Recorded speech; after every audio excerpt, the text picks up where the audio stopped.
What if I told you the lead detective in a high-profile suspicious death investigation had almost little to nothing as far as experience under his belt? Not even a strong shoplifting case. What if I told you his main investigative tools were hunches, gossip, and a flashlight? And what if I told you he admitted the crime scene made no sense and then just walked away from it? Yeah. Welcome to the Medina County Sheriff's Department. Welcome to the Cartwright Conundrum.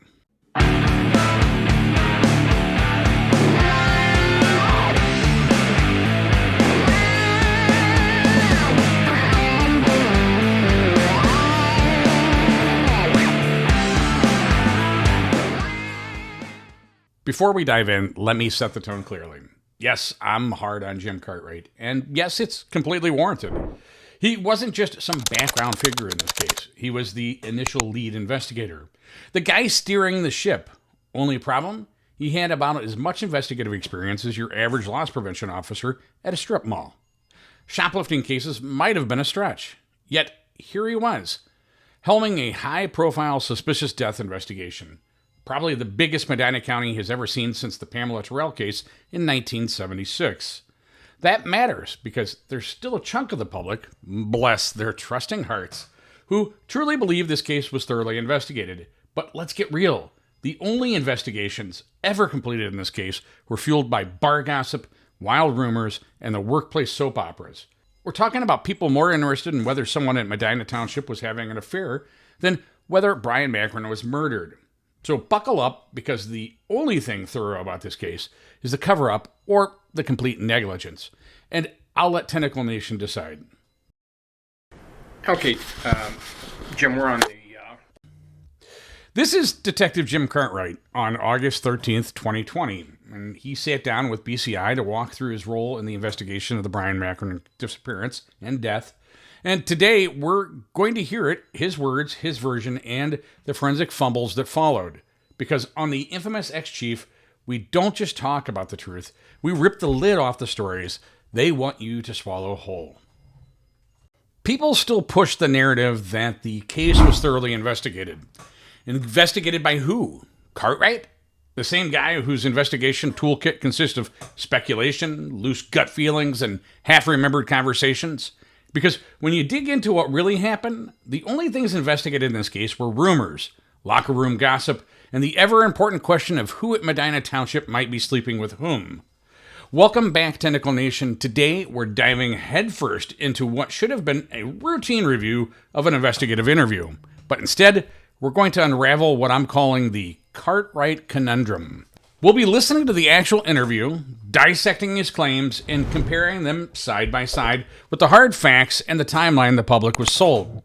Because when your lead detective admits the scene made no sense, the blood looked wrong, and the whole thing felt staged, but then shrugs and carries on, yeah, you better believe we're going to talk about it.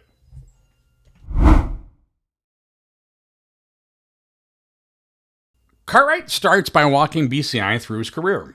Marine Corps, patrol, canine handler, SWAT, and then 6 years in the Detective Bureau. I was borrowing inexperienced patrol officers to fill in some of the gaps. Okay. What did he just say? That line right there should have been the first red flag, because nothing says major crime scene protocol like throwing rookies at a blood-soaked mystery. It was less detective work and more Barney Fife with a badge and a flashlight.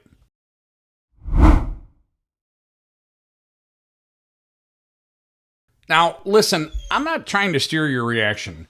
I'm going to play the entire interview, all of it, and if by the end you're not muttering something like, Nip it in the bud. I don't know what to tell you. He describes blood that was too red, like it had been watered down. Blood boogers on the wall, finger marks and white patterns. But what did he do? He stood there, he speculated, and then he called BCI. I also want to talk about, real quick, he makes mention relative to there not being enough blood spatter throughout the wall. But if you remember, by their own BCI testing, it was a high-velocity, high-impact, quick incapacitation. That's most likely what occurred. So why would there be blood anywhere else except for one location? I believe the tests show that it was a quick incapacitation, which probably means 1 or 2 blows. So why, Jim, would there be blood all over the wall? And here's the kicker. We'll play it in full. Sounds like a man trying to convince himself just as much as the interviewer. So let's talk about the side-by-side breakdown. So he talks about blood appeared watered down, yet he doesn't test, or there is no lab testing cited to confirm dilution. He talks about only one set of boot prints, but there's no scene sketch or diagram submitted to verify from him. He talks about an empty bottle of water or a full water bottle on table, but there's no item placement photo log in the case file. He talks about a chair tipped gently, but there's no struggle documented, but also no evidence of staging pursued. And just when you think he might follow up on any of this, he pivots to playing amateur blood analysis with a hunch and a flashlight.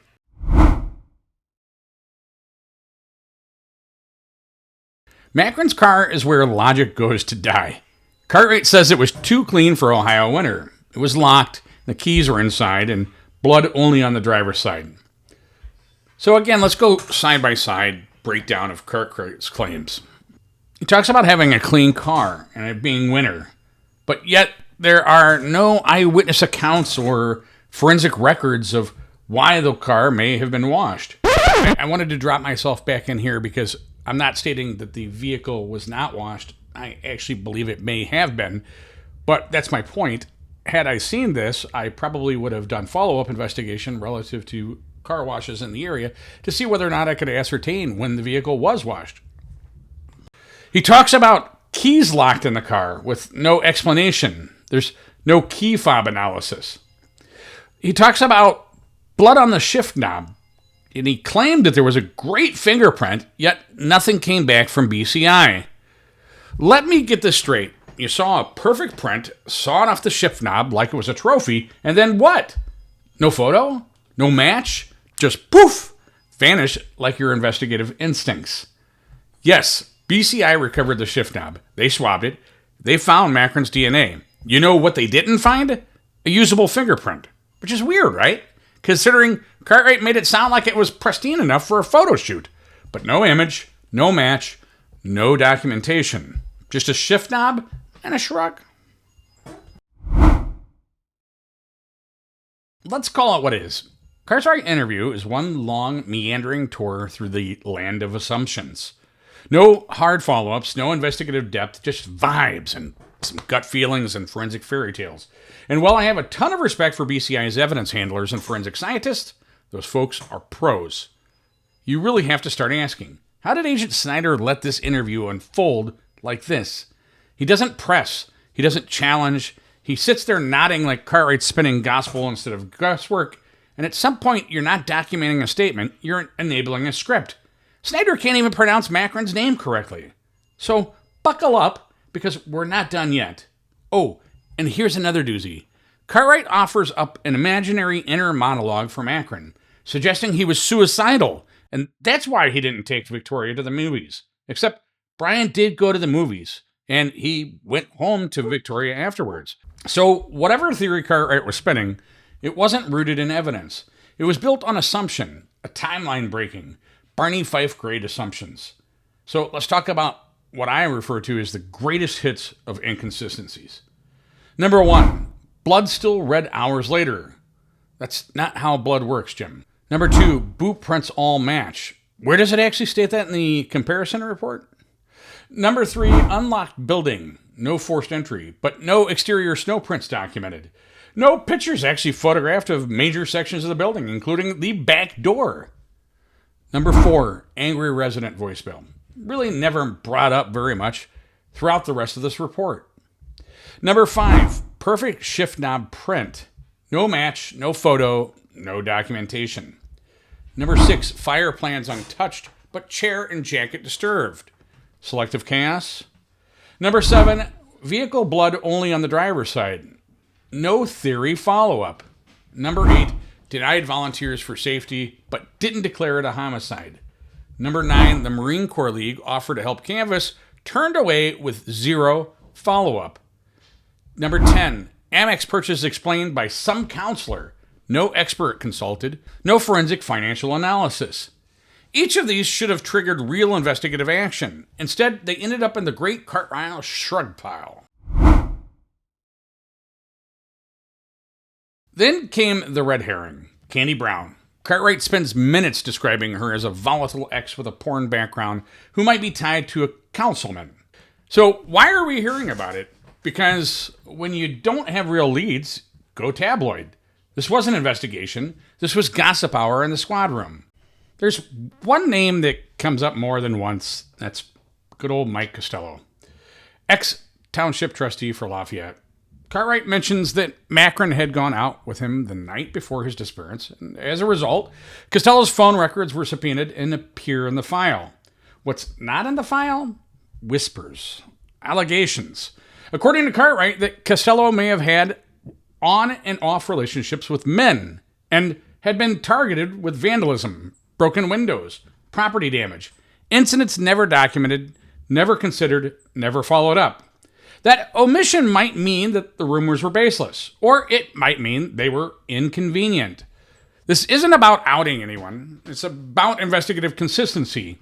If you're chasing down women with zero connections for gossip's sakes, why didn't you chase this? All right, Tentacle Nation, if you're watching this, you already know this isn't just another story to stream in the background. This is the kind of case where every detail matters and every lie deserves a spotlight. But don't just listen passively. We've got a full discussion blowing up right now over on Discord. Want to call out the contradictions? Spot something we missed? Think Cartwright just torpedoed his own credibility in real time? Jump in. You can find the link right here or in the description below. Because this isn't just about watching a bad investigation. It's about calling it out loud enough that they can't ignore it anymore. Now, speaking of bad investigations, here's the full Cartwright interview. His words, his tone, his version. Let's see how much truth you can spot before I come back with the outro. Now on the tape. Okay, Jim, we're on the record now, on the tape recorder rather. It's August 13th, Wednesday, 2020. The time now is approximately 10:26 a.m. And you know I'm Special Agent Charlie Snyder from Ohio BCI. I give you one of my cards. There you go. Thanks. And I'm here to talk to you about the Brian McCrone question death case that occurred on initiated it, I think, on December 16th, 2016. Yes. And you were part of that investigation? Yes, I was. Okay. For the purpose of the tape, would give me a little bit of background about yourself? What your pre-employment history was and stuff like that? Before I joined the sheriff's office, I was in the Marine Corps, got out. At that point, in 1984, I joined the sheriff's office. I had a year in corrections, but back then everybody was a deputy as soon as you signed up. Mm-hmm. A year in corrections. After that, I went to the academy, got out, went to the patrol division. I put 26 years on patrol. Was a canine handler, sergeant. Was in charge of the interdiction unit on SWAT. After that, I then put 6 years into the Detective Bureau, which is what encompassed the Macron investigation. After that, in July of last year, I retired from the sheriff's office and joined the prosecutor's office as an investigator. How long were you in the Marine Corps? Just did basic and reserves. Mm-hmm. Reserve training, Okay, good. And you were in one of the local units? Right. We started out in Cleveland with the Naval Reserve Unit that's on East 9th. Mm-hmm. And then we landed up, we got our own place in Brook Park on Snow Road. Oh, okay. So you've dedicated most of your adult life then to public service? Yes. Okay, great. So on December 16, 2016, what rank or what assignment did you hold at that time? I was in the Detective Bureau. Okay. And did you have a rate or a rank at that time? Were you Just a detective. now. okay? In your own words, why don't you tell me what happened on the morning, how you found out or got notified about the McCrone case? I usually got into work early, so it was probably around between 7 and 7:30 sometime, and I got a phone call back from on my cell phone, but I was usually the first one in the bureau. So when I got there, got this phone call, hey, we've got something going on down at the Lafayette Township building. So I got in my car, went down there. By this time, we probably had 3 to 4 patrol officers there. The road supervisor was there for Lafayette Township. We had more supervisors en route. Also, I had one detective there. I believe Paul Shismenos was already there. At that point, we got a briefing from the patrol officer. Said basically that there was some blood in the conference room, and basically Macron's jacket was in there, but there was no signs of him. Who was that advised you that? I couldn't recall. Okay. At that point, essentially, I was going to be handling the incident due to the fact our supervisor, who's now Captain Ross, was on his way down to Texas to see his son. So essentially, the senior officer was Paul Shismenos. It was going to be my case due to the fact that Paul was due to retire in about a week and a half. Okay. So essentially, I was a senior in the detective bureau after him. Once we basically at this point, patrol officers were sent to try to find Brian Macron. We sent people to interview his wife. At that point, I began to look at the building itself. We went in and we started to photograph as we went along. We found his phone in the front office at his, I guess every trustee has like a little workstation in the front office. We found his phone there. Essentially, we didn't do anything with it initially. We then went through and realized, okay, there's blood on the floor here. His jacket's here. This isn't making any sense. His phone's left here. At that point, I talked to Paul. We decided that it would be best for BCI to come basically process the scene due to the fact that we were down manpower, and also, I was borrowing inexperienced patrol officers to fill in some of the gaps. Okay. Let me ask you about the scene. I don't mean to interrupt you. The area where the blood was at, that was in the conference room? There's some in the conference room.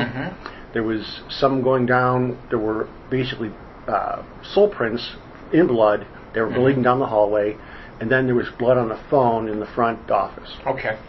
And did you see, was your furniture disrupted or anything, do you recall? I know I'm asking you without... Well, no, I remember very, very well by the fact that once I saw the boot prints are all appeared to be the same boot print, and it went down the hallway twice, leading from the conference room out to the front door. Once I got in there, into the room itself, the furniture was gently pushed over. There was a chair that was on the floor with the jacket next to it, and the tables were a little bit messed up, but overall, if this was as a crime scene, this wasn't adding up. When I looked further into it, once Ed got there, the BCI agent that handled the processing, I started really looking in depth at what I was seeing here. I noticed that there was a bottle of water. There were 2 bottles of water in the conference room. One was totally empty, and then one was totally full. But the totally full one was sitting upright on the table. The plans for the fire department, the new fire department they were going to build, was spread out on the table. Essentially, nothing was torn. There were no holes in the drywall. There was no signs of a struggle, just a tipped over chair.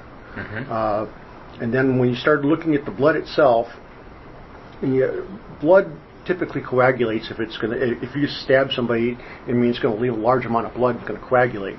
But it did not appear normal for, essentially it appears that the blood had been watered down. Because you could actually... Was it still damp when you got there, or could you tell that it was damp? Damp. And essentially it was bright red, which makes no sense because if it's normally in these situations it turns dark. It becomes brown and cracks and that sort of thing. But it was bright red. And you could actually see individual finger marks where they had taken it and rubbed it like this. I mean, if you had a cloth and were trying to clean it up, you wouldn't have those finger marks. The intriguing part to me was what I called the blood boogers. On the wall, you would see where there would be pieces of blood, but it was coagulated blood that was pushed onto the wall. It wasn't thickened blood. Huh? Right. There was a little bit of blood spatter that was on the wall, but when Ed did the analysis, it was from 7 different axes. It made no sense whatsoever. Okay. It wasn't like, sometimes they refer to it as cast-off blood or blood spatter. And you're saying that didn't make any sense. No, because it was intended to be all within 18 inches on one section of the wall. Okay. Not anywhere else in the room. Okay. So to me, something wasn't right about the whole situation. Essentially, Ed came, they collected the boot prints with their casts. I had already had Todd Heckel, who's now a sergeant with the Sheriff's Office, I had him take the phone up to Brunswick Police Department, to Brian. Do you know what time that was? That was probably... Approximately. I'm not going to hold you to... I'd have to say it was between 8 and 9 o'clock. Okay. Because it was one of the things, it's like, okay, what's going on? Yeah. And it went to Brunswick because they have Cellbrite? Right. Brian, Detective Schmidt has he's a very interesting and skilled person when it comes to using that thing. But one of the things that I noticed is when you flip the phone open, he had a folding cover on it. When you flipped it open, on the screen in bright red was meeting with angry resident. And to me, okay, no names, didn't make any sense. Angry resident. Why this big billboard on his phone? So basically, Brian started working at that up at Brunswick, and he encountered a problem with it. He called it ballooning. So it took a little longer than normal because he had to contact Cellbrite about another part of the program to get past that. So once Ed was doing his thing in there, essentially I started working further out from the interior of the building.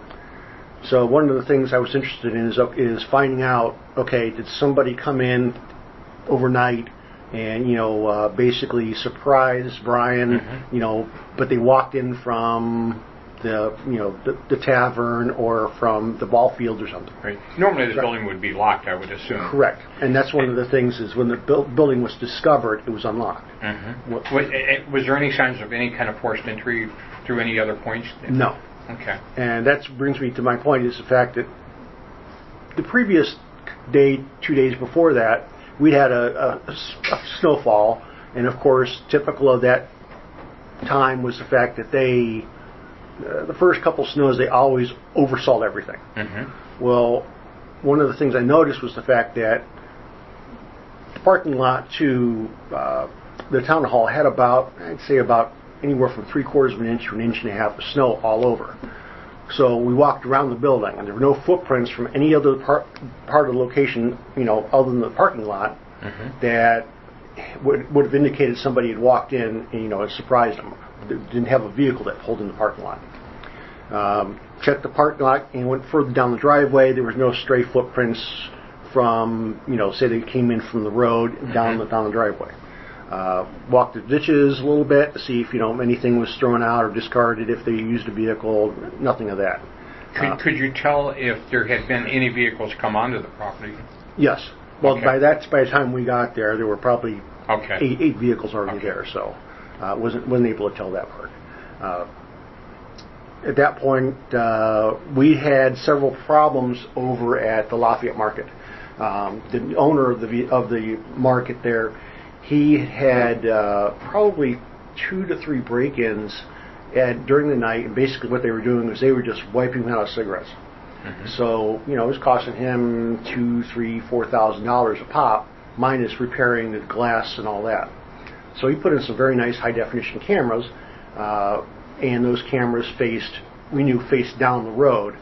So Detective Shizmenos went over there, and he started collecting that. I think it took a couple hours or maybe a day to get that because the owner or the manager didn't know his system. He had to have the owner do it.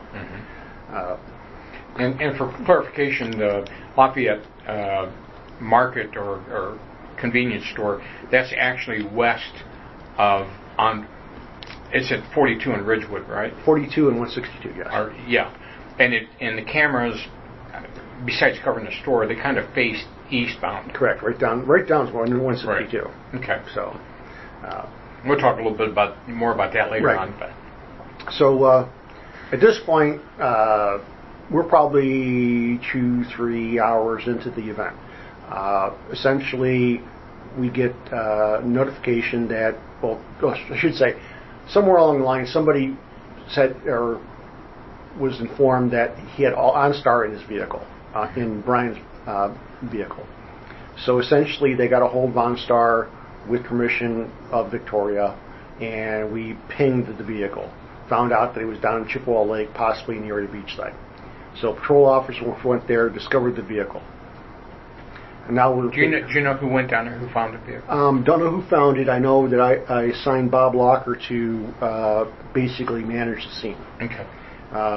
At that point, the patrol officers were kind of wandering around. Bob found the vehicle and found it to be locked, secured. I told him to put gloves on before you even approach it, the whole 9 years. So he went up there, found the vehicle to be locked. At that point, we decided that we were going to tow the vehicle and process it at the sheriff's office. Of course, they had to Slim Jim the vehicle, the tow company did, in order to be able to get the vehicle onto the wrecker. They got it in, secured it. At that point, we began processing the vehicle. And I think we did that in the afternoon hours. Did BCI assist with that? Yes. Okay. At this point, I'd sent, I believe it was Todd, or it was now Sergeant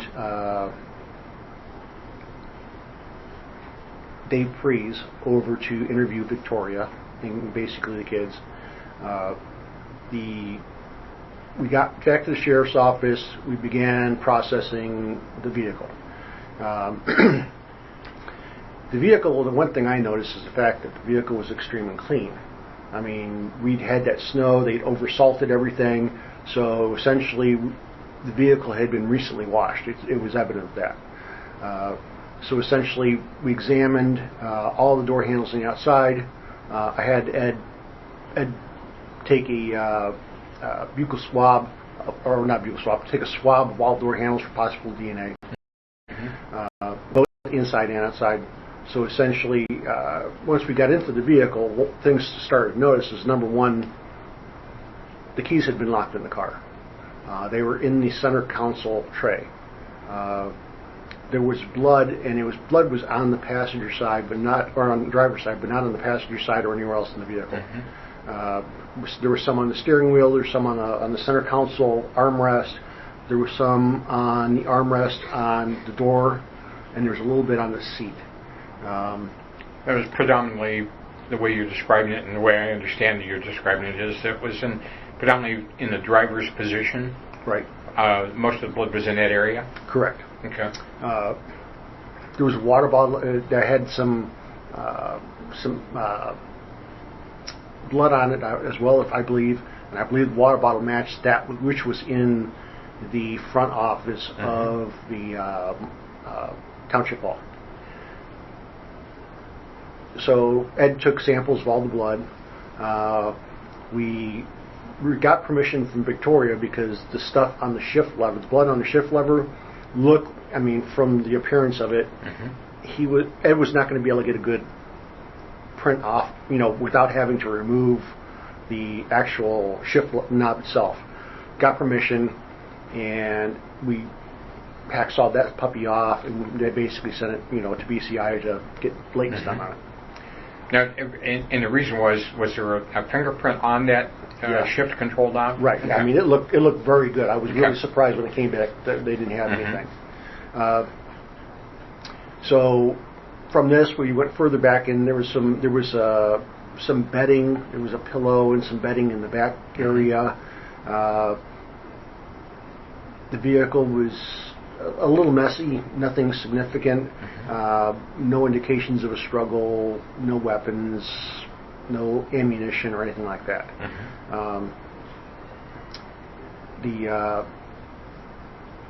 Meanwhile, the officers that were originally at the scene for the vehicle recovery had started basically fanning out and looking for footprints, any signs of anything going on. Basically started talking to neighbors, that sort of thing.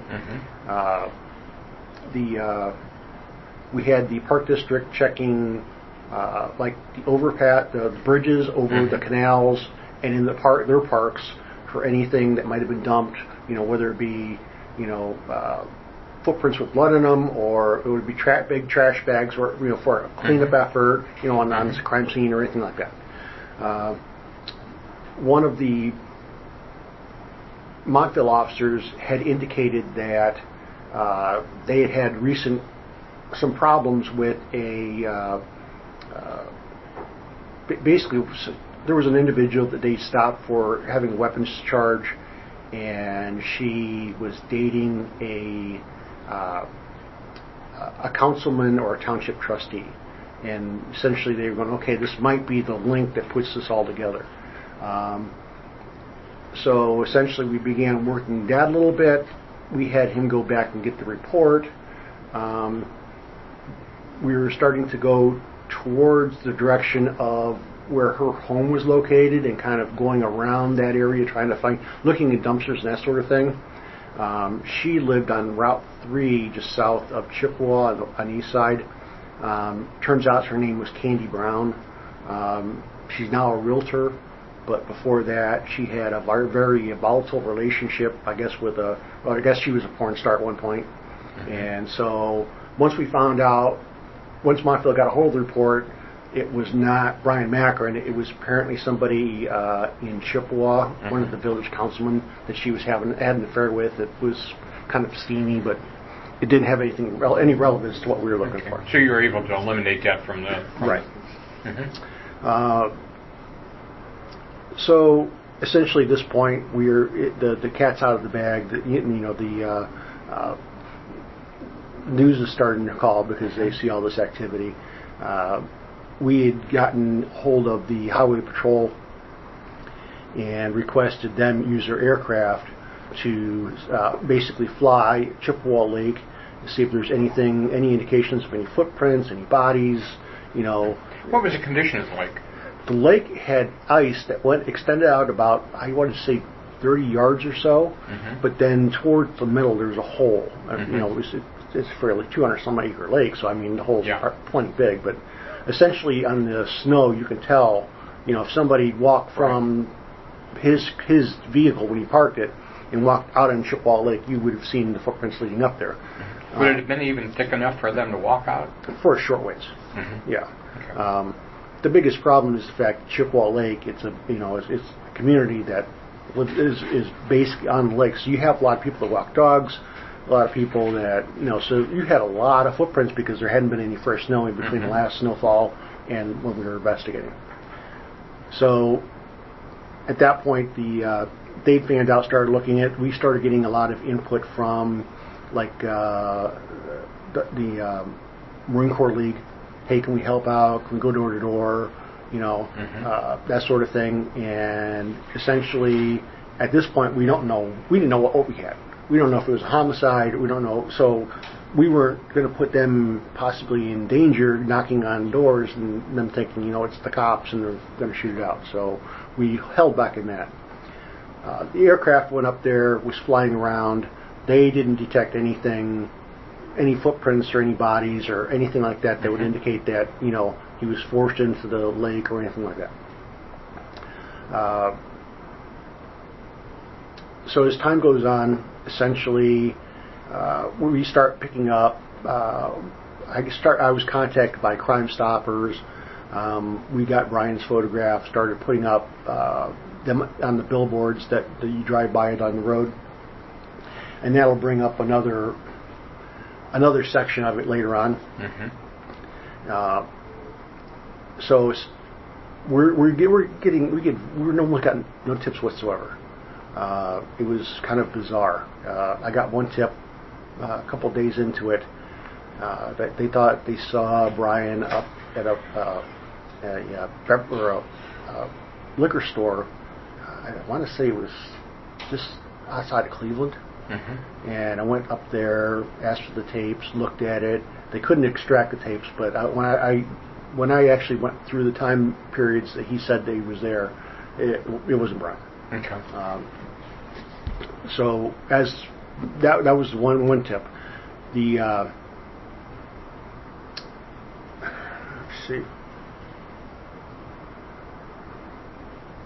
I imagine when social media got a hold of it, you probably started getting more and more contacts and stuff. We got contacts, but they were all just, hey, it wasn't any real tips at all. It was just offers of assistance and stuff like that. Yes, it was. It was just, and so we started doing basically a lot of grand jury subpoenas and a lot of search warrants and accounts. We did his Gmail account. We did basically subpoenas for all the phones of the family, from Mike Costello, because he went out with Mike the previous night. And so we started doing more background. We discovered that as far as the timeline concerned, basically it was either Brian had a change in jobs recently. Now this is the interesting thing is when I talked to AV Diamonds, the manager up there, this is who Brian worked for a substantial amount of years. Well, basically, AV had told Victoria that hey, everything's fine. Basically we're not firing him. He was a good worker. When I talked to AV, they had a difference of opinion from what they were telling Victoria to me. What did they tell you? Basically, the fact that he had not met his quota for quite some time, and so essentially, it was kind of gave him the, hey, it might be time to move on type of speech. The co-workers were friendly, but they really weren't forthcoming with anything. I had requested Dan from the FBI had reached out and said, hey, I'll help you with anything you can. So I said, hey, can you go have your agents in New York go interview the guys up there? Well, lo and behold, nothing ever came of it. There was never any documentation that they produced. The FBI did that? Right. Okay. But I've tried to talk to the FBI and ask them for any documentation, and interesting enough, I've not been able to find any that they had. They have an indices, but that's it. Yeah. They just basically, I think it was just went up there and they just met and said, hey, cursory meet. Yeah, it wasn't anything formal or so it really didn't help. But I did eventually get Dan Brian's laptop because we were unable to get into it. And I bet the fact that BCI's got about a 6-month backlog on computers right now, so I thought that would be the best way to go on it. So I packed it up, sent that to Quantico.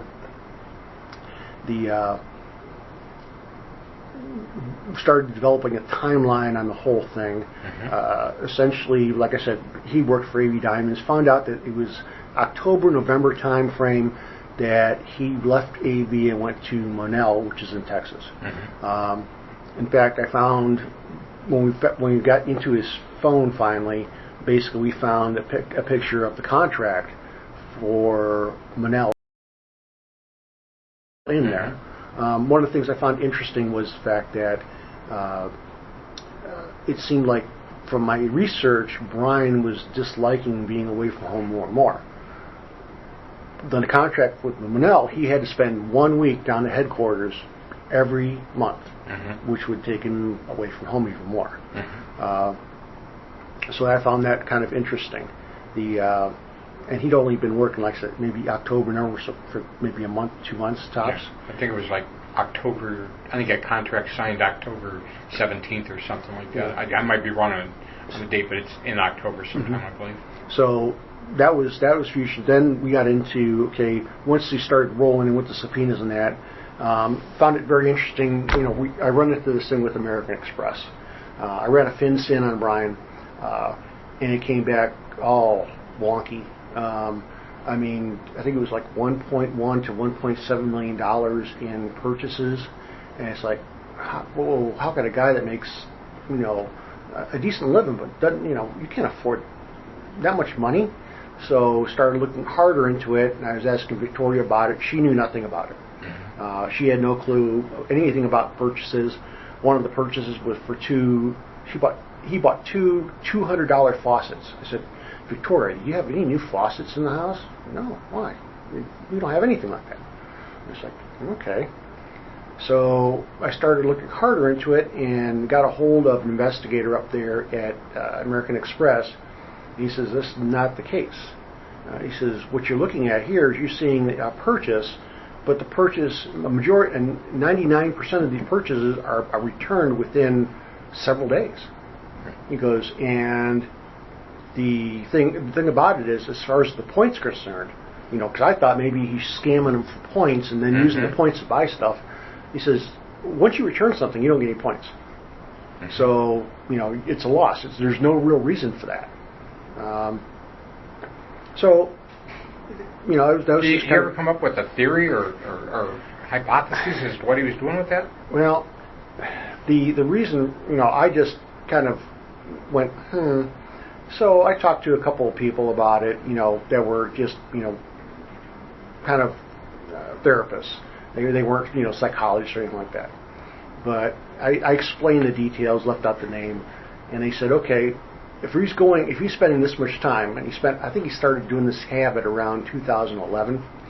If he's spending that much time buying this stuff and then returning it, he's getting some sort of gratification from it initially. But then there's a remorse, and he returns it because he knows he can't afford it. He bought a flipping $5,000 zero-turn mower in Texas. Yeah. And he used the address of a strip club. It's like, okay, something's odd here. Okay, why would you get a zero-turn and then return?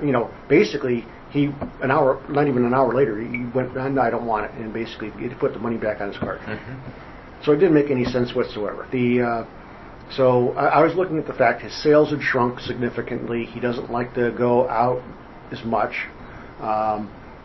So now all of a sudden he signs a contract because basically he's kind of forced into it, otherwise he's unemployed, which is going to put him further away from the house. You've got this buying and spending pattern. And one of the things was all the fact that is when you talk to his coworkers, he was always kind of mellow. Never really had a happy streak. Never really, you just kind of, a little bit sullen, just, easy going, but just sullen. Just not really a big personality at all.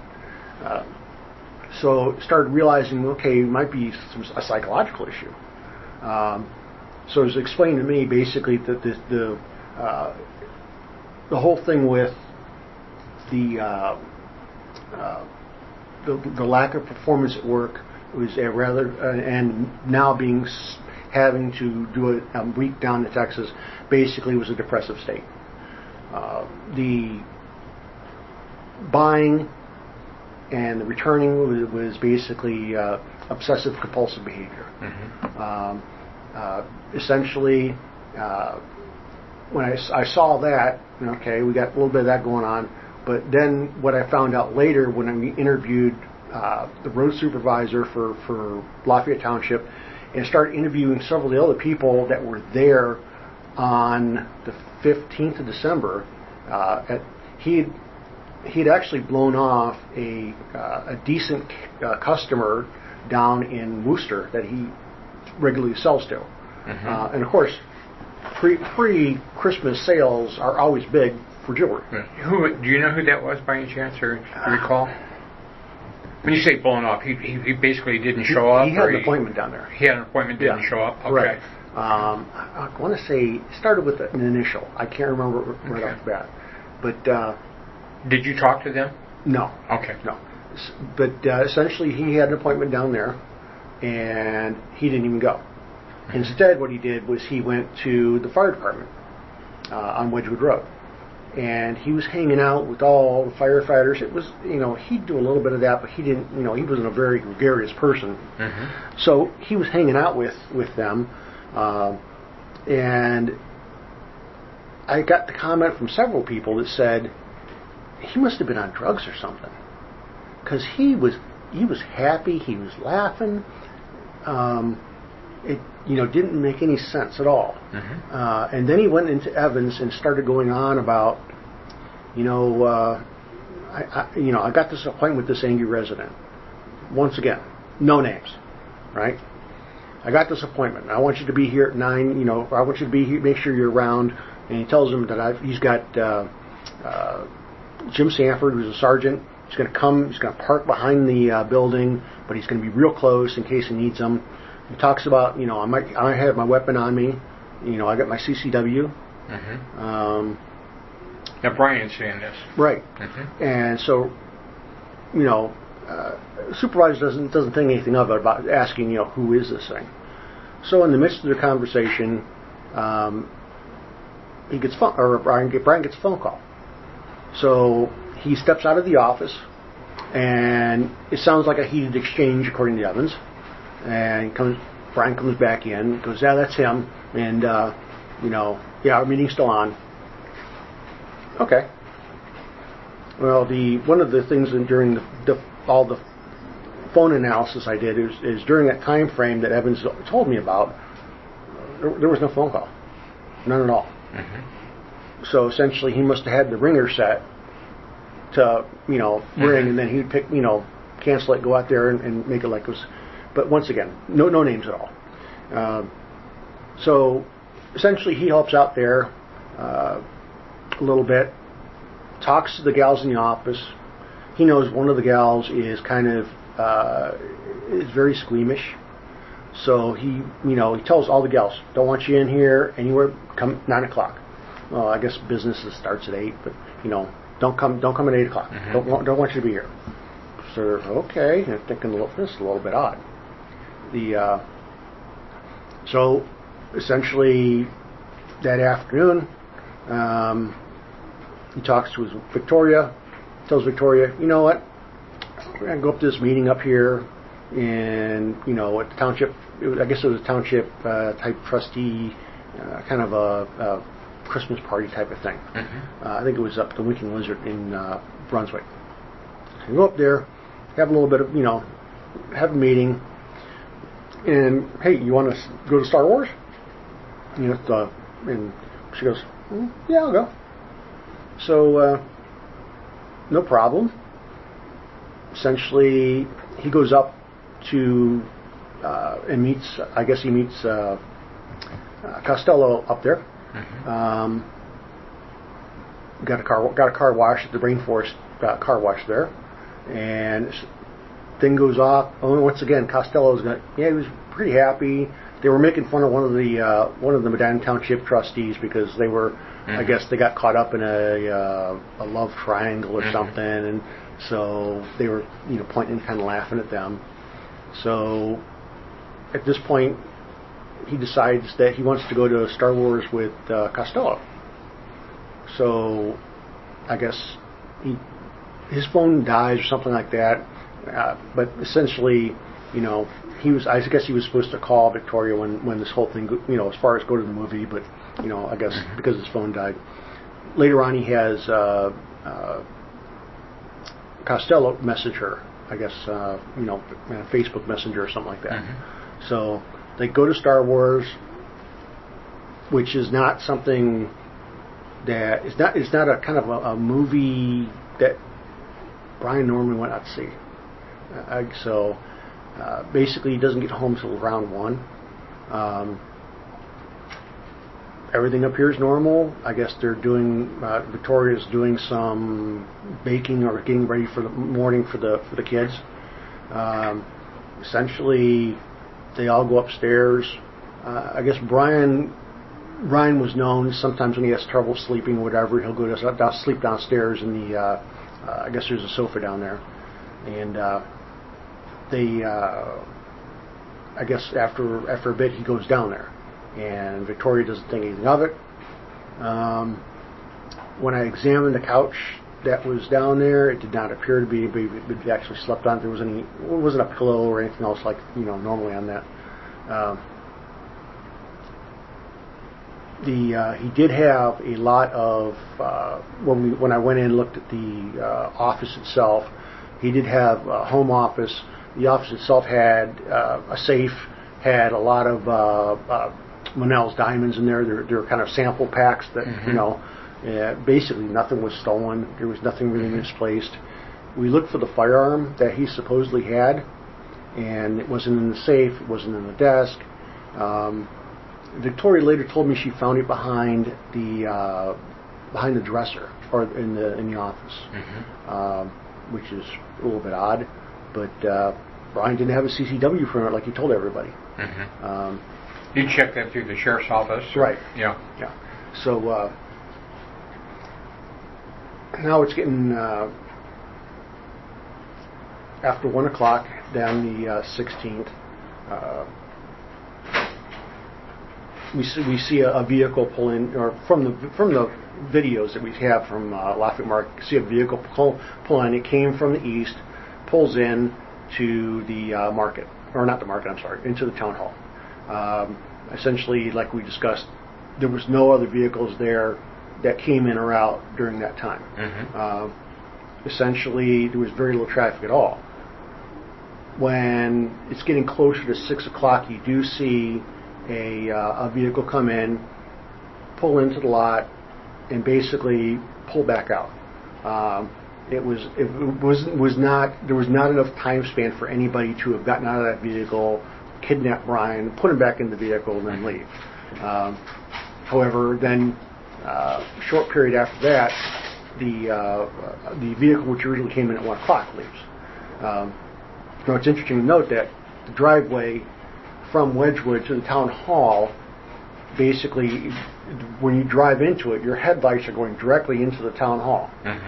So the big door that leads in the front of the building, that light is going to shine all the way back to the conference room if those doors open. So you're going to know if somebody's there. So essentially, my theory is the fact that at this point, there had not been sufficient blood loss to die from. So essentially, that Brian suddenly realizes that, oh shit, the supervisor's going to be here in a little bit because he always gets here early because he's just one of these guys like start work early, and so I'm not dead yet. So I think that's why you see the first vehicle that was there leave immediately after the second one. And do you think the first vehicle was in any way involved? No. And when it pulls in, from my review of the tape, it only pulls in about a car length or maybe two into the parking lot. It doesn't even go down the driveway, it just pulls into the drive. Like a newspaper delivery. Right. Or somebody maybe prepping their coffee on the way into work, putting their cream in it or whatever. If they got takeout coffee or something. That's kind of... I've looked at that and I've tried to figure out what they were doing. It looks like if I'm not mistaken, the inside light comes on in the car even. So it's one of those where the vehicle we believe is Brian's vehicle. It matches as far as the headlights and the configuration and the taillights. Leaves the driveway and goes east, which is indicative of him going toward Chippewa Lake. So when we did the cell phone towers, essentially it does indicate the fact that he's moving, but however, we don't have such a great distance to cover. You're not really coming off of any towers that you're going to really be able to pinpoint anything. Right. So the phone records themselves were basically from the town hall. When I actually went through all those, they basically came back to it was just town hall business. There's no unknown residents or anything like that that might have called. Then we had Brian's phone itself. There was no odd phone calls at all on the night in question, all the way through to in the morning. I mean, we did have some people, as far as where are you, because all of a sudden now you got a bunch of cop cars that Right. and you got somebody looking for Brian, but there was never anything from an unknown angry resident. So basically, you were unable to identify any resident that was irate. It was about that Right. fire department And- levy or any of that. And none of the other township trustees had any knowledge about it. He never said, "Hey, Joe Blow here is all pissed off because we're building this new fire department." Yeah. And it was always very generic, and it was just he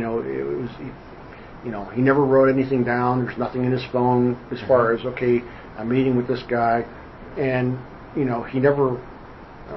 From the sounds of it, he never even asked a question as far as who are you or where do you live? Are you actually a resident?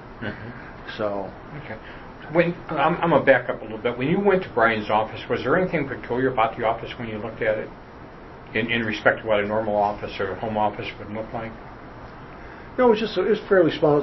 It's just a fairly small. It looked like it was a bedroom at one time or something like that when he bought the place. It had a small safe. Was there any paperwork out, anything like that? There was some paperwork on the desk. Nothing really that bizarre. Okay.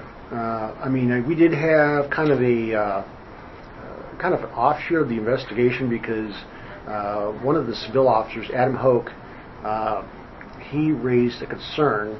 He'd recently purchased some jewelry from Brian, and it was one of those things where Adam was a little upset with Brian. So we thought, oh, okay, well, if we had cop killing somebody or something like that. We interviewed Adam, and one of the things was the fact that this is kind of an introduction to the jewelry system that I was not aware of. Basically, Brian sold him, I think engagement and wedding band. I think it was for $5,000, and Brian told him, this is what they're appraised at, and this is top of the line. I'm your buddy here. I'm doing you a favor. I'm giving you a deal. Yeah. So I guess Brian, or I should say Adam, eventually decided, well, you know what, I'm going to get it appraised. And so essentially he got it appraised. It was like $3,000. And so it's one of those where after a little research and speaking with some jewelers and that, it basically, it's in the jewelry business, it's perfectly legal. Once the jewelry's in your hand and you're selling it, I guess you can charge anything you want. And that's markups on these things, I guess sometimes are ridiculous. But that kind of. But we eventually we interviewed Adam and basically we determined he was nothing involved with that. Okay. There was some items found in a trash can outside the fire department. Are you familiar with any of that stuff? There was, yes. Are we talking, it was in the garage? Yeah. Yeah. Essentially, yes. That was brought to my attention, and when I looked at it, well, actually, there were several things that were in there.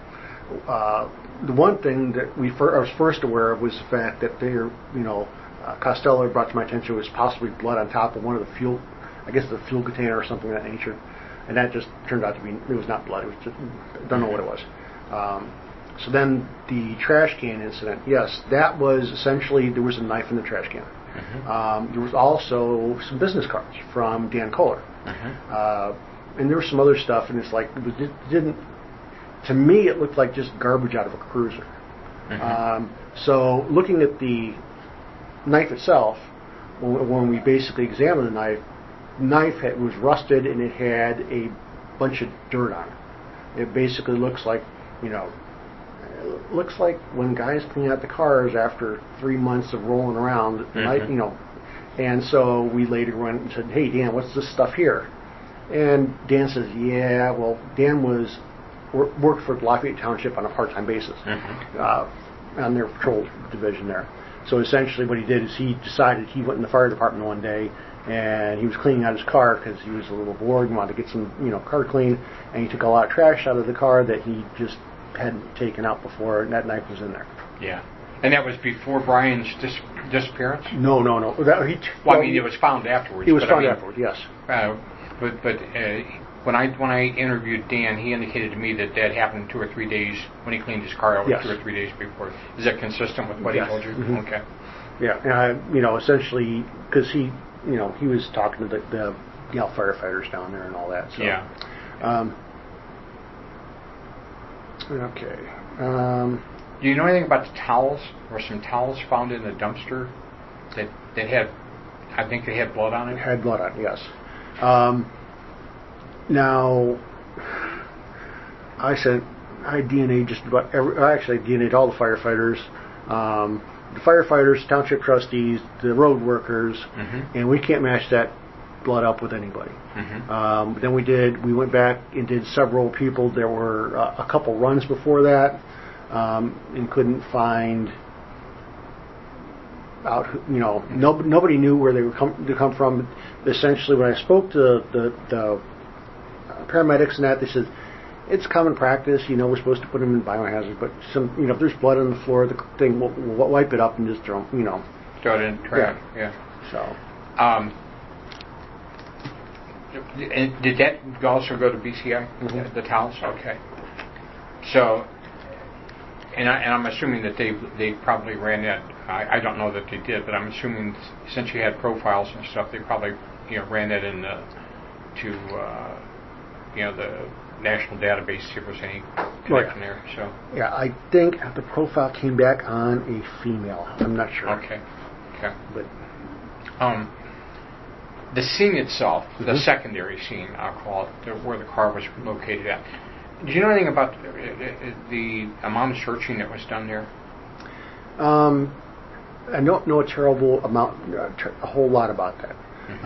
Bob was kind of instrumental in kind of coordinating that. Bob Locker. Well, okay. He's in the detective bureau now. Yeah. Essentially,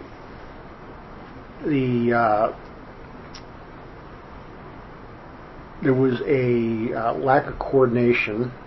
I'm not throwing anybody in the bus, but there seemed to be a lack of coordination listening to the radio in conducting the search. One of the things I am sure which impeded it was the fact it was only 10 degrees outside. Yeah. But actually, I think it was 5 degrees. Yeah. And there was about a 15-mile-an-hour wind blowing at something like 8 o'clock in the morning. Yeah, so I was very intermittent with what the patrol division was doing, because by this time we were heading up to the department with the car. We'd trying to gotten everything handled over at the building itself. And it's basically Locker's response, or who'd you say?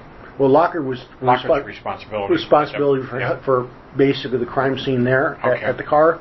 The search itself, that's the responsibility of the patrol division. Right. So, it's just one of those where, Okay. But, and that's probably what complicated part of this case. If Brian was there during that period of time, it would have been a lot better if we'd have found him sooner than later. Right. So that's what, and that's part of what I think has led to the question death verdict on from the coroner's office. Because they're not able to effectively determine the exact cause of death. They got to have it in black and white. They got to see, and that's one of the things. The autopsy itself, none of those wounds were fatal. Right. The amount of time the coroner or the medical examiner spent looking at the carotid artery and all that, it wasn't cut. It hurt like hell. I'll disagree with one of his findings, the fact that it was not a stab wound in the neck, because basically, if you look at it, all the wounds themselves were brought from the top down. So when you actually try to hit that carotid, I'm sure it hurt like a son of a bitch. But when you put it in like that, the blade went in, but the intent was to lacerate, and basically when you pulled it down, Right. In terminology, terminology is terminology. I know that they say, one of the news media says he had 5 stab wounds. So you automatically assume that it's what you or I would consider a stab wound is actually just a point penetration and stuff, and instead they're lacerations. Yeah. So, were you there when the body was recovered? Yes. Okay. Yeah. Were you on a boat? Mm-hmm. Okay. Give me an idea what you recall from when they pulled the body out. What's your observations? Basically, all you could really see was his head. Basically, like from the nose up. It was really kind of eerie. Essentially, when we pulled him out of the water, he had on the clothes which he was wearing the night before, or I should say on the 15th. Yeah. Okay. Light sweater, button-down shirt, blue jeans, a pair of zip-up boots, which in fact those boots match the print pattern on the blood stains leaving the office. He had on a heavy chain with a cross. That became kind of significant because of the fact that later on I asked Victoria about that. She said he didn't like to wear that. He put that on in times to comfort himself. So that kind of stuck with me. The clothing had witness marks. Basically, the knife had penetrated from the outside and gone into the skin. So all the wounds from like on the arms and all that, basically you can see it was done. He didn't take off his clothes to do any of that. Overall, his body was in pretty good shape, I'd say, considering the fact that it had been 2 months. But I don't recall. I don't think his wallet was on him. I think it was left in the office or in the house before he left on the 16th. Yes. So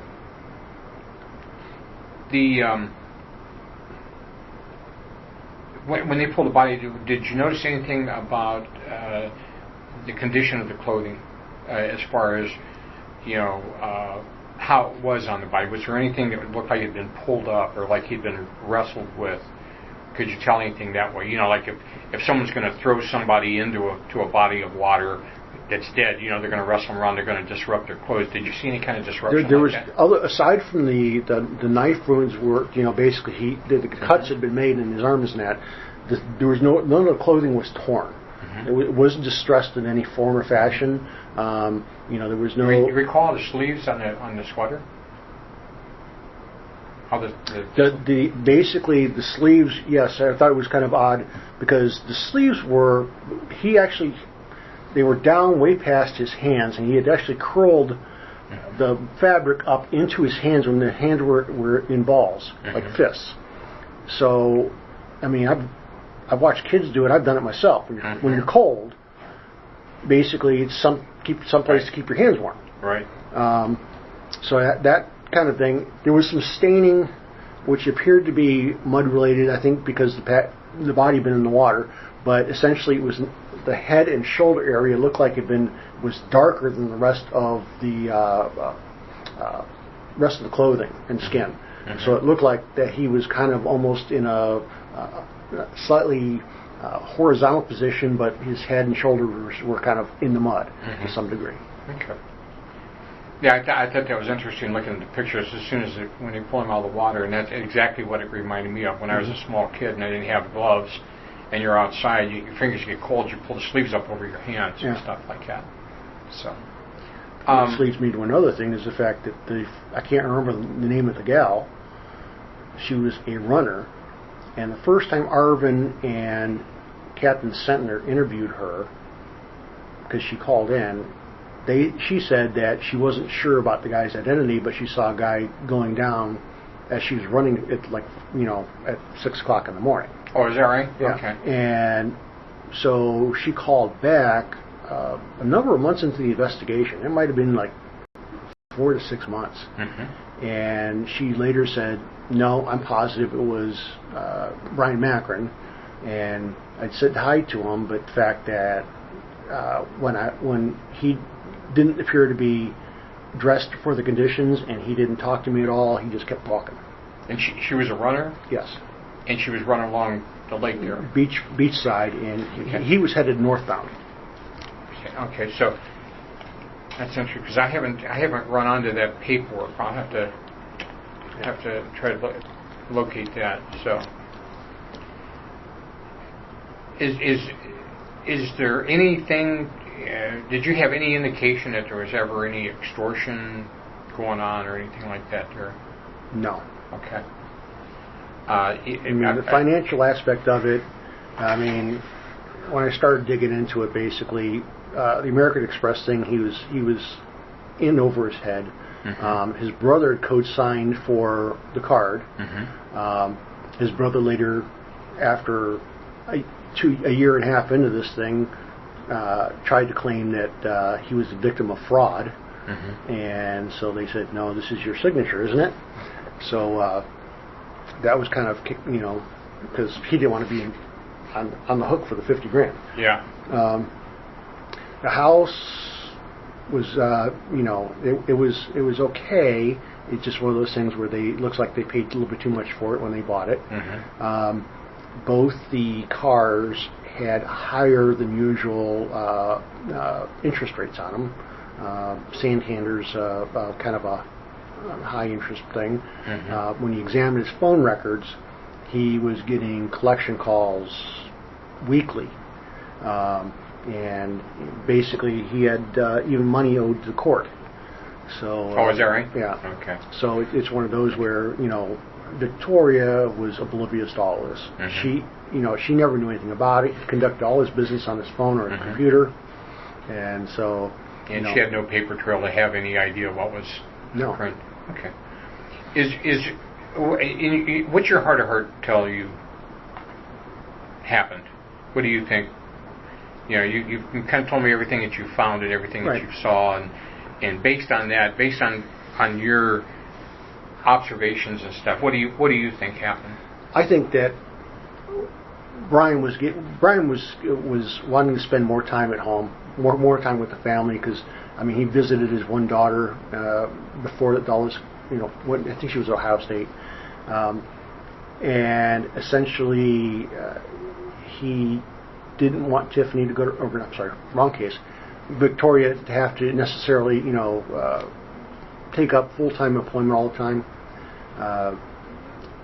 When he started realizing that this is getting deep, I think when the Lafayette Township trustee presented itself, he's like, okay, this might help me out, but it didn't help out that much.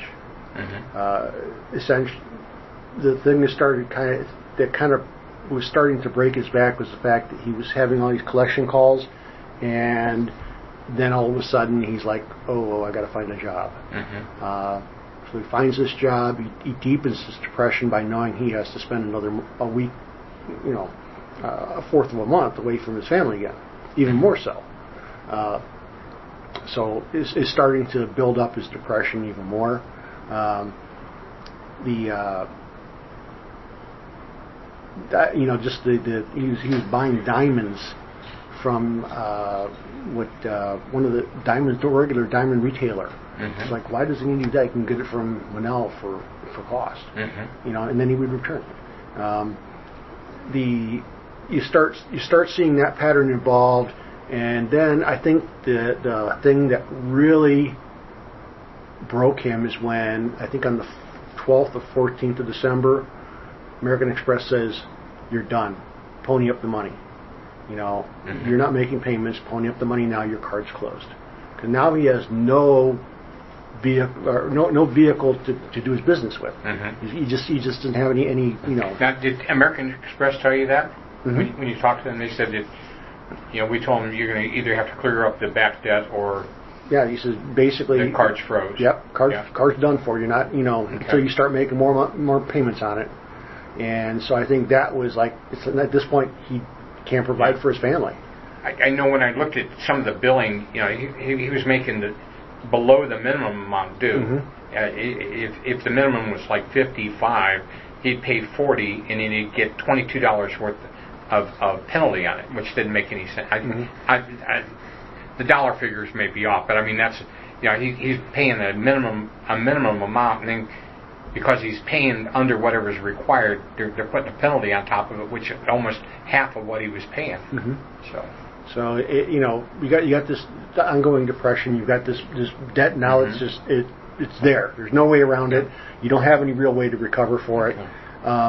He actually takes Tiffany upstairs, and this is coming from Tiffany, and basically he tells Tiffany, okay, this is for you, this is for one daughter. Basically gives him little baggies with diamonds in it. And he gives it weeks before Christmas. And telling him, this is your Christmas present. I marked your names on them so that you know they're here. It's like, why would you ever do that? That was him telling him, I'm not going to be around. And from there, I mean, when he goes to on the 15th and he goes to the fire department, his entire personality's changed. He's gone from a kind of a sullen individual to almost a giddy one, because in my opinion, he'd made up his mind what he's going to do, and it wasn't by accident, because he knew that on the 16th, the fire department has two operating places. One's on Widgewood Road, the other one's in Chippewa Lake. He knew the crew would be down at Chippewa Lake, so he wouldn't have a problem or anybody intervening at the town hall that night. Okay. Gosh, there was something else I wanted to ask you, and his mother also died, I think, in March of 2016. Yes, I believe she did. And I think she died from cancer. Did you ever have any indication that also had an effect on you from your investigation? I never really dug into that aspect of it. Basically, from what I understood, is the fact that both sons got some money out of it. When I tried to figure out what happened to the money that Brian got, nobody knows. I can't quote me. I think it was like $5 or $10,000, but it just disappeared. And that's one of the questions that Victoria and her representatives have. That what happened to this money? It's been somebody's taken it. So I think it's probably one of those questions that'll never be fully answered. There was no major payments made on the credit cards or anything like that. And he never had. From talking to Victoria, talking to Victoria, basically it was one where she didn't see anything, any purchases, anything like that would indicate that's what he's spending his money on. Had you received any information about his extracurricular activities? I use that term kind of loosely. Well, it always struck me weird. That's one of the things I think about why he chose not to meet with Victoria that night, is because it would have interfered with his mindset on having to, on basically, going to the town hall that night. He would be, oh no, I love this woman. I can't do this. So I think that's one of the reasons why he chose to take Costello. As far as we'd had some rumors around, number one is the fact that we'd had some indications that Costello. He was having on again, off again relationships with males. We also had some incidents with him before all this, in which it was there was vandalism to his vehicle and his house and all that, and based on what we were seeing from video and all that, it was never substantiated. I mean, the stuff did happen, but it looked like damage was possibly caused by him. Oh, okay. So, it kind of drew that into question. You guys were able to eliminate Costello from having any involvement in this. We had him take a CVSA. Yes. And he passed that with... Yes. I think you did CVAs on several people. We did him and Jim Sanford. Mm-hmm. Now, Jim Sanford was because of the fact that, of course, by this time, Victoria and Paul had gotten together, and... By Paul, you mean Paul Hartman? Yes.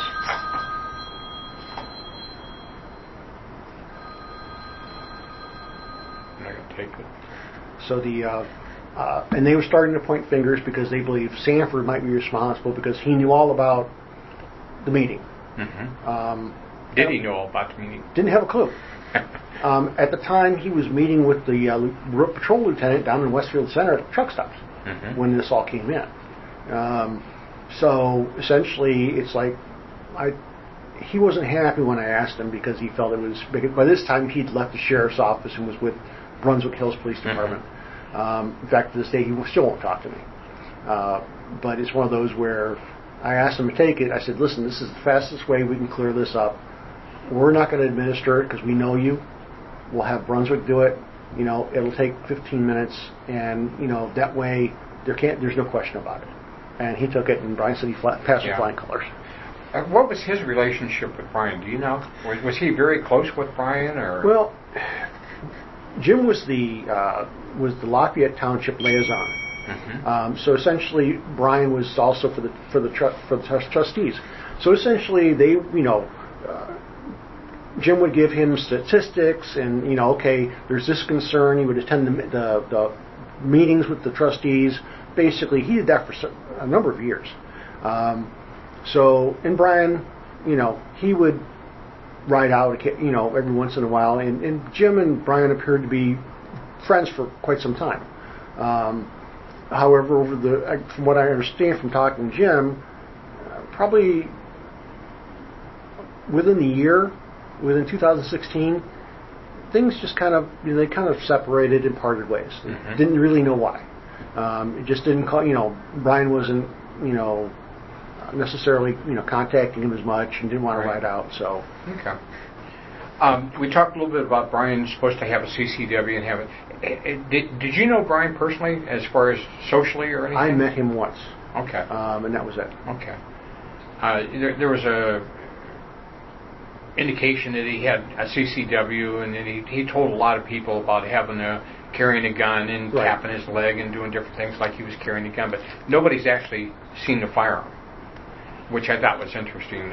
Several of the people I interviewed said, well, he always told us he had one, we'd never seen it. Yeah, I never saw it. I never verified it with Victoria either. Yeah, and I thought it was interesting, the information that was portrayed to me was that he's very close with Jim, and that they talked back and forth all the time and socialized somewhat. And when I talked to Sanford, I asked him about the gun, and he said, I never saw him with a gun. He said, he told me he had one, but I never saw it. Mm-hmm. And I said, it's kind of funny because most of my friends that are non-law enforcement, if they get a gun, they always want to go shooting with me. They want to show me the gun with my thoughts on whatever their weapon is. And none of that had ever happened with Jim, so I thought that was kind of peculiar. Well, to get back to, you were talking about extracurricular stuff. Well into the investigation, I get this message handed to me by the administration. I think it was Captain Center. And he says, this gal might have some information for you. So, okay. I thought the name was a little odd. But I call the number and leave a message, and she calls me back. Or I called her. I can't remember how many contact. But spoke with her. She's advising me that she, many moons ago, she used to be she went to college, got out. It was a literary arts degree, so she landed up managing adult bookstores in Berea and Brook Park. So she's going. Apparently, one of the bookstores was frequented quite a bit by gay males. She told me that she became concerned because right behind one of the bookstores was a billboard off of the interstate, and it had Brian Macron's picture on it, and she recognized him. And she went, oh, well, that's the guy that used to come in here. So it's like, okay. So she went on to say that on several occasions, she landed up kicking him out of the bookstore because of the fact that he was in one of the rooms with another male customer, and that was not allowed. And also, she, at one point, a friend of hers who was also gay called her from a nightclub and asked her to come pick him up. And when she went there, Brian was in the club with him.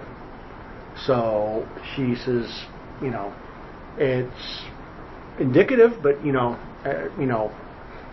so I took down her initial statement, and I tried to call her back because I had some follow-up questions. She never would get back with me. Okay. So when I tried to clear the phone number, of course, it comes back to nothing. So. Okay. Is there anything I haven't asked you that you think might be pertinent to, you know, my fully understanding your involvement in it and stuff like that there? Is there anything that we didn't cover that you think is important? Well, we did have a couple, we did have some people indicate, you know, some of the former employees of Lafayette Township might have something against Brian. One of those individuals actually did even live in the township. So I went and interviewed him, and he kind of laughed at me. And, you know, it was one of those where you get the impression that he was very cooperative, and it's like, you know, I wonder who's putting you up to this type of thing, because we didn't, you know, I had nothing really against him, so but I can't remember his name. Okay. I know at one point there was something about there was a Hispanic guy that worked for either the service department or something. There was a thing about blood or something. He cut himself in the garage or something like that, and his blood was was found on a drop of blood or something was found someplace on something, if I understand it correctly. So. Oh, that was I know who you're talking about. No, that was the blood. The blood was found in what they thought was blood was on that fuel tank. It wasn't his blood. We never got never got a link between anybody. Oh, okay. Maybe I misunderstood that. The only thing that we didn't, the biggest unanswered question is whose DNA is on the doorknob in the inside of the conference room, and whose DNA is on that towel in the dumpster. Yeah. And did they ever compare the two to see if they were connected? No, I don't think so. They were both run through CODIS, so I imagine it would have hit.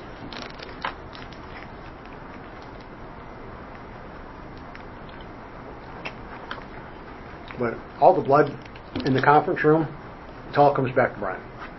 You know, it's not anybody else. Okay. Nobody else cut themselves, you know, in a big fight or anything like that. Right. Outside door handles on his car, Brian. And the only hit we got on DNA was Brian's on the outside, on the driver's side. None on the, you know. Okay. It was nice because he washed his car. That way, you know. A fresh surface. Yeah.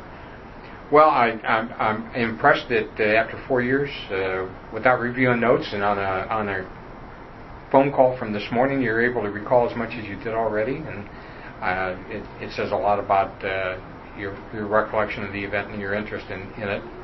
If I come up with another question or something like that, or some more questions, I may give you another call back, and we'll hook up again. If you think anything, after we're done today, that you think it's important that I know about, I'd appreciate it if you give me a call, and we can go back over that. Did you have any indication, any at all indication that there's a second party involved in this? No. Okay. Was there anything that even caused you that suspicion from after your investigation got started and down the road? Was there anything that led you to that? Well, initially, my biggest concern was, I'm in the conference room, I'm looking at this thing, and I'm thinking, who would go to the extent of basically staging a scene like this? And when I started following the money trail, it's like, okay, he's going to run. He's running from his life because he owes so much money, and he wants to make it look like, somebody killed me, and that way you can start fresh somewhere. When you start seeing $50,000, and all this, it's like, find out there's another 10, maybe 10 grand, just disappeared. It's like, okay, well, he's bankrolling all this stuff. He's squirreling it away. I'm sorry, go ahead. So that's, about that time, we'd been a couple months into it, and that's when Arvin Clark joined the team, and basically it came down to, I would handle it as if it was live, Larvin would do it, look at it from a death perspective.